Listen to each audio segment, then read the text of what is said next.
राधे राधे, जय श्री कृष्ण। दोस्तों, अक्सर कहा जाता है कि राजा मान सिंह द्वारा जो शिला देवी पश्चिम बंगाल से लाई गई थी वो तंत्र विद्याओं में सबसे बड़ी देवी मानी जाती हैं।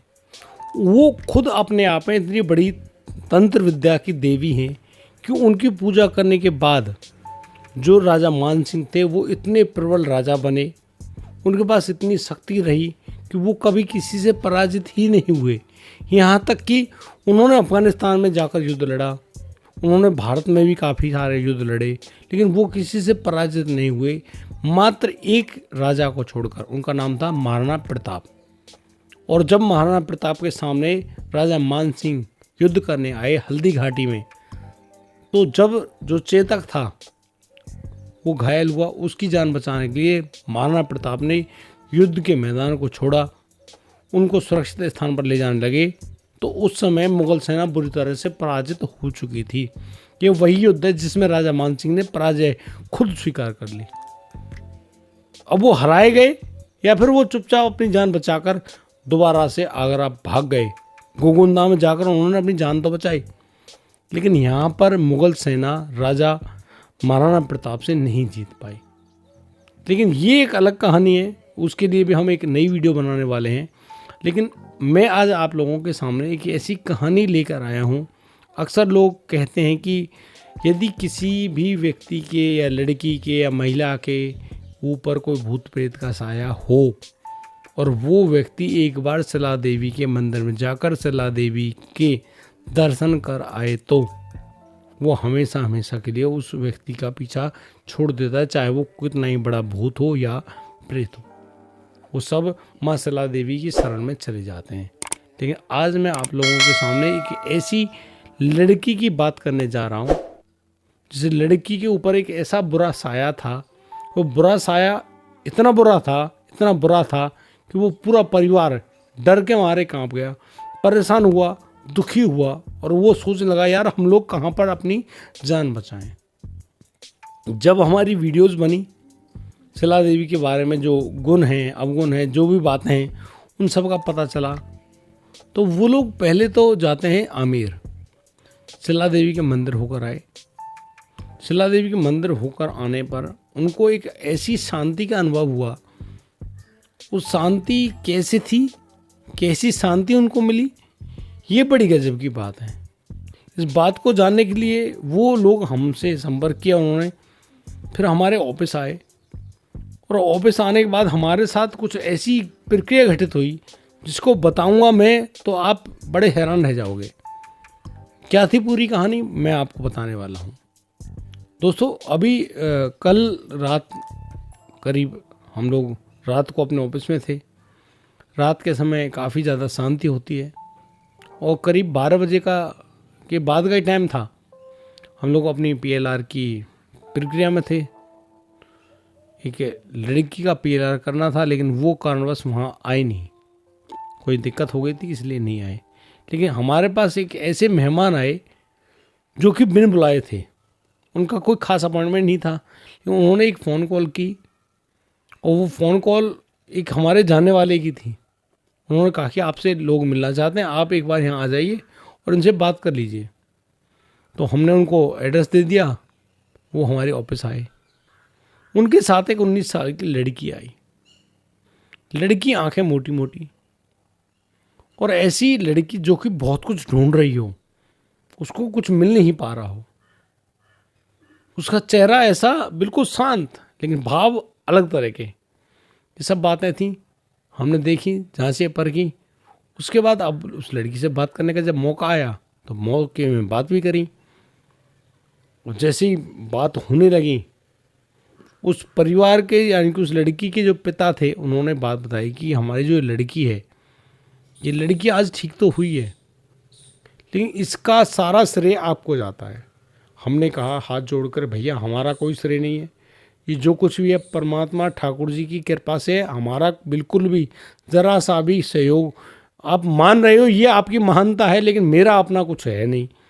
तो उन्होंने कहा कि आपने जो वीडियो दी बनाई, हम लोग वहाँ पर अपनी बेटी को लेकर गए, योगिता को। ये योगिता बताएगी कि क्या है, सच है या नहीं है। कि हम एक ऐसी परेशानी में फंस गए थे कि हमें लगा था कि ये लड़की हमसे छीन ली जाएगी। अब योगिता कौन थी उसके बारे में मैं आपको बताऊंगा। योगिता लड़की है पानीपत की रहने वाली। ये लड़की बीसीए की स्टूडेंट है, पढ़ रही है सेकेंड ईयर की। और लड़की अच्छी है दिखने में, मोटी मोटी आंखें, बिल्कुल शांत चेहरा। जब योगिता से हमने बात करने की कोशिश करी, सामने बैठी, हमने कहा योगिता आप कुछ बताना चाहेंगी हमें, कुछ अपने बारे में, कुछ ऐसे अनुभव आपके साथ हुए हों जो आप शेयर करना चाहते हो। तो योगिता पहले तो उसने राधे राधे किया, बात करनी शुरू करी। अचानक से हमको ऐसा महसूस हुआ कि योगिता की जो आवाज़ है वो डुअल टोन में हो गई है। यानी कि एक बहुत बारीक आवाज़ है, उसकी अपनी आवाज़, योगिता बहुत बारीक बोलती हैं, बहुत बारीक। उसके पीछे पीछे एक आवाज़ ऐसी है जो बड़ी भारी है, एक ऐसी महिला की आवाज़ जिसकी उम्र करीब 33-35 साल की लगभग हुई होगी। हमको बड़ा अजीब लगा कि ऐसा क्यों। हमने उनके परिवार में पूछा कि क्या है, तो वो इसी बात को कहकर मतलब कि थोड़े मुस्कुराए और कहने लगे कि यही तो दिक्कत है, इसी दिक्कत का सॉल्यूशन पाने के लिए हम लोग आपके पास आना चाहते थे। हमने बस अपने तरीके फैलाए, तब जाकर हमको एक रास्ता मिला और इसलिए हम तुम्हारे पास आए। अब ये मामला इतना हैवी था, वो कहने लगे कि हम तुम्हारे अच्छे सब्सक्राइबर हैं, हर वीडियो को देखते हैं, आपकी बातों से प्रभावित हुए, आपके बारे में पता चला कि आप पीएलआर करते हो। आखिरकार ये लड़की इतनी बुरी तरह से क्यों फंसी है, क्या है इसके शरीर में, कौन सा वो साया है। क्योंकि जब ये लड़की चिल्लाती है, इसकी चीख इतनी बड़ी होती है, इतनी तीखी होती है कि आसपास के लोग तो उठकर भाग जाएं, इतनी खतरनाक आवाज़। अब भाई इस बात को सुनने के बाद हम भी बड़े हैरान हुए। योगिता जो बिल्कुल बैठकर हमसे बात कर रही है, अचानक से उसकी गर्दन नीचे की तरफ ऐसे गिर जाती है, ऐसे बिल्कुल डाउन, हेड डाउन। भाई हम भी देखिए, भाई कहीं बच्ची को कुछ हो ना जाए। तो बच्ची को उन्होंने कहा कि नहीं नहीं, ये बच्ची बात कर रही है आपसे, बात करो। तो हमने उससे पूछना चाहा तो हूँ हाँ इस तरह के जवाब देती, लेकिन अभी भी आवाज़ डुअल टोन की थी। तो उन्होंने कहा कि आपसे अनुरोध है कि इस लड़की का पीएलआर करवाना हमको, जो भी आपकी फ़ीस बनती है फ़ीस हम देंगे, लेकिन आप इस लड़की का पीएलआर करके देखो, आखिरकार ये परेशान क्यों है, क्या वजह रही है। तो हमने उनसे कहा कि भैया हमारी मदद करो। लड़की योगिता से कहा कि अंदर चलो, हमारा एक विशेष रूम है पीएलआर का, बहुत शांति होती है, बिल्कुल पिन ड्रॉप साइलेंस। वहाँ पर अब योगिता को उस बेड पर लेटा दिया गया। योगिता आराम से लेट तो गई, लेकिन अभी भी उनके शरीर में वो उत्तेजना सी, वो प्रभाव सा बन रहा था लगातार। वो हूँ हाँ लगातार करते जा रही थी। हम लोगों ने उसको हिप्नोटाइज करने की पूरी कोशिश करी, शायद वो गहरी निद्रा में सो जाएं, ताकि हम उनसे, उनकी स्पिरिट गाइड से या फिर जो भी उनके ऊपर है उनसे बात करने की कोशिश करें। और उस लड़की को हिप्नोटाइज करने में करीब करीब 40 से 45 मिनट का टाइम लग गया। जहाँ एक सामान्य व्यक्ति को 5 से 2 मिनट लगते हैं, आराम से 5 से 10 मिनट में हो जाएगा काम। हिप्नोटाइज हो जाते हैं लोग, कोई तो 1-1 मिनट में ही हो जाते हैं। तो अब 45 मिनट बाद जब वो लड़की गहरी निद्रा में सोई, हमने बात करी, योगिता क्या तुम ही हो, बोलो योगिता तुम बोलो, तुम ही हो। तो अब योगिता की आवाज़ नहीं आती है, वही भर्राई हुई आवाज़ जो कि मैं आपसे कह रहा था ना, डुअल टोन वाली। दूसरी आवाज़ आती है। दूसरी आवाज़ थी उस महिला की, वो महिला जो कि अपना नाम मंजू बताती है। मेरा नाम मंजू है और मैं यहाँ की रहने वाली नहीं हूँ। हमने योगिता के परिवार का सहारा लिया ताकि हम लोग उनकी आवाज़ को, उनके जो कहने का लहजा है उसको समझ पाएँ, क्योंकि उस हरियाणा की आवाज़ में, बोली में, हमारी इस हरियाणा की बोली में काफ़ी ज़्यादा फ़र्क है। अब उनसे लगातार जब हमने सहारा लिया, पूछा कि ये क्या बोल रही हैं, तो मंजू बिल्कुल उन्हीं की लहजे में, उनकी ही बोली में बोलने वाली महिला थी। तो उनके जो योगिता के पिता है वो हमारे बगल में बैठे, उन्होंने बताना शुरू किया कि ये जो आवाज़ आ रही है ये मंजू की है। अब मंजू कौन है, तो अभी मंजू को हम लोगों ने ज़्यादा वार्तालाप करने से रोक दिया।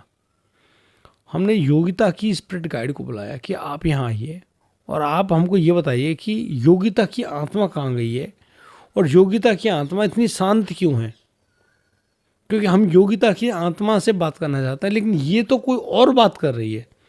आप हमको बताइए कि कारण क्या है। तो मैं आपको बता दूं, स्पिरिट गाइड को भी, जो कि एक आत्म स्वरूप में है, उनको भी दबा दिया गया था। वो भी ठीक ढंग से जवाब नहीं दे पा रहे थे, उनकी आवाज़ भी कटी कटी आ रही थी। तो फिर हम समझ गए कि भाई ये जो मंजू है, जो कि उनकी आत्मा पर हावी हुई पड़ी है, बहुत प्रबल है, बहुत ताकतवर है। यार इसने स्पिरिट गाइड को दबा दिया, बच्ची को दबा दिया। ये तो सामान्य बात हो सकती है, मे बी ऐसा होता नहीं हर किसी के साथ, लेकिन ऐसा है। लेकिन अब बात तो करें कि कौन मंजू है। पहले मंजू से ही बात करते हैं कि हाँ जी मंजू जी, अब बताइए आप कौन हो। तो उसने बताया मैं मंजू हूँ। फिर आप इस लड़की पर क्या कर रहे हो भाई? क्या ये लड़की तुम्हारी बेटी है? क्या ये तुम्हारी जानकार है, रिश्तेदार है, क्या है? तो मंजू ने अपनी बिरादरी जो थी वो भी अलग बताई। पूछने पर पता चला कि मंजू, तुम इतनी बुरी तरह से चिल्लाती क्यों हो? तो जो मंजू है, यानी कि वही जो लड़की योगिता के शरीर में जो मंजू है, वो फूट फूट कर रोने लगी, बहुत बुरी तरह से रोई। वो कहने लगी कि मैं जलकर मरी थी। जलकर क्या हुआ था? वो बताया कि मैं अकेली नहीं मरी थी, मेरे साथ मेरा बेटा भी मरा था। हम दोनों माँ बेटों ने, मतलब कि मैं तो छोटा बच्चा था, मेरी गोद में था, मैंने अपने ऊपर तेल छिड़क लिया था और बस आग लगा ली, और बस इसी वजह से मेरा और मेरे बेटे का शरीर पूरा हो गया। लेकिन उस समय जब शरीर जल रहा था, बहुत खतरनाक पीड़ा हो रही थी, और उसी पीड़ा की वजह से मैं बहुत बुरी तरह से चिल्लाई थी। आज भी मैं ऐसे ही चिल्लाती हूँ। तो जाकर हमको समझ में आया कि मंजू जिसके शरीर में जाती है, जिसको वो अपने आवेश में ले लेती है, वो ऐसे ही चिल्लाता है, बहुत ज़ोर से चिल्लाता है। ये बात हैरान करने वाली थी। योगिता के पिता ने भी स्वीकार किया कि हाँ, सुनने में तो आता है कि हमारे गांव में एक महिला थी मंजू नाम की, वो अपने बेटे को लेकर ऐसे मर गई। दरअसल उनके घर में उनके पति से कुछ झगड़ा हो गया था। झगड़ा हुआ था परिवार में कुछ लेन देन के ऊपर। अब वो कैसा लेन देन था वो एक अलग भाव था, लेकिन मंजू की उसके पति से झगड़ा हो गया। मंजू ने अपने आप को कमरे बंद कर लिया और बस अपने ऊपर तेज झड़क कर आग लगा ली। इस तरह की प्रक्रिया मंजू के साथ हुई। लेकिन अब मंजू से पूछा गया, फिर आप लोग इन बच्चों को परेशान करके या किसी भी अन्य व्यक्ति को परेशान करके आपको क्या फर्क, मतलब फायदा मिलता है? तो मंजू यहां पर कहती है कि वो बदला लेना चाहती है। बदला लेना, किससे बदला लोगे? तो वो कहती हैं कि वो अपने पति से बदला लेंगी।